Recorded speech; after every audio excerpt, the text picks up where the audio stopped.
2024 চনৰ লোকসভা নিৰ্বাচন হৈছে বিৰোধীবিহীন নিৰ্বাচন। প্ৰধানমন্ত্ৰী নৰেন্দ্ৰ মোদী বিগত 10 বছৰত কোনো সাম্প্ৰদায়িক ৰাজনীতি কৰা নাই। মোদী সবকা সাথ সবকা বিকাশৰ বাবে সংখ্যালঘু সংখ্যাগুৰু সকলোৱে মোদীৰ প্ৰতি আকৃষ্ট হৈছে। নৱগঠিত ৰঙিয়া বিধানসভা সমষ্টিৰ অন্তৰ্গত সংখ্যালঘু এলেকাৰ একাধিক নিৰ্বাচিত সভাত এই কথা উল্লেখ কৰে প্ৰদেশ বিজেপিৰ সভাপতি ভৱেশ কলিতাই। অসম জাতীয় পৰিষদৰ ভাতৃ সংগঠন জাতীয় যুৱ শক্তিৰ সাংগঠনিক সম্পাদক নাজিম আহমেদৰ দল ত্যাগ কৰি বিজেপিত আনুষ্ঠানিকভাৱে যোগদান কৰে আৰু আহমেদৰ নেতৃত্বত 5 শতাধিক জাতীয় পৰিষদ ত্যাগ কৰি ভাৰতীয় জনতা পাৰ্টিত যোগদান কৰে দলটোৰ নেতাকৰ্মীয়ে।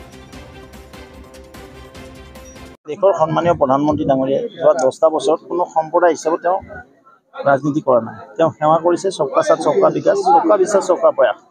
4টা সম্প্ৰদায় বুলি কৈছে তেখেতে, যুৱক যুৱতী, পৰম শ্ৰদ্ধাৰ মাতৃ সমাজ, পৰম শ্ৰদ্ধাৰ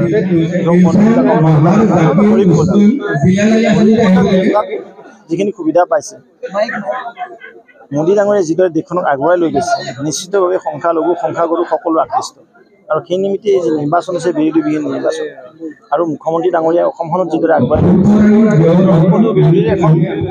মই যোৱা মাৰ্চ মাহৰ পৰা কেম্পেইনিং কৰি আছোঁ গোটেই এপ্ৰিল মাহটো।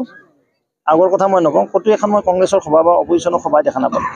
তো এইবাৰ যি নিৰ্বাচন হ'ব লাগিছে সকলোকে সমাহিত কৰি ইয়াক ইনক্লুচিভ ডেভেলপমেণ্ট যিটো হৈছে, সকলো সম্প্ৰদায়ৰ সন্মানীয় ব্যক্তিসকল আহিছে। সকলোৰে মুখত এটাই কথা যে মোদী ডাঙৰীয়া আমি তৃতীয়বাৰৰ কাৰণে প্ৰধানমন্ত্ৰী।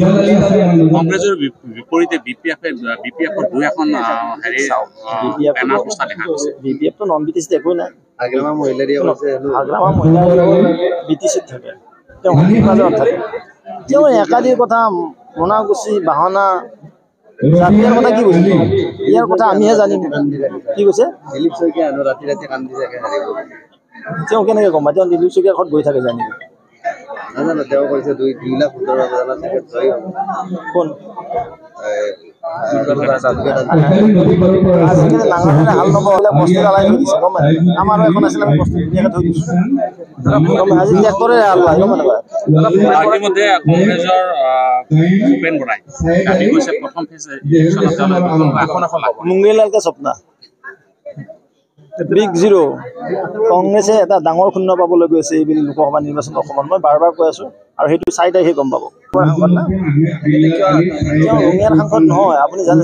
তেওঁ গোটেই ৰাজ্যখনৰে সাংসদ, ৰাজ্যসভাৰ সাংসদে বিভিন্ন মানুহ গৈ থাকে। ৰঙিয়াতো ঘূৰি আছে, দৰঙতো গৈছে, নলবাৰীত গৈছে, বৰপেটাত গৈছে। তেওঁক স্পেচিয়েলি আমি বৰপেটা লোকসভাৰ দায়িত্ব দি থৈ দিছোঁ। হাজোৰ পৰা মৃদুল মজুমদাৰ ৰিপৰ্ট, নিয়মীয়া খবৰ।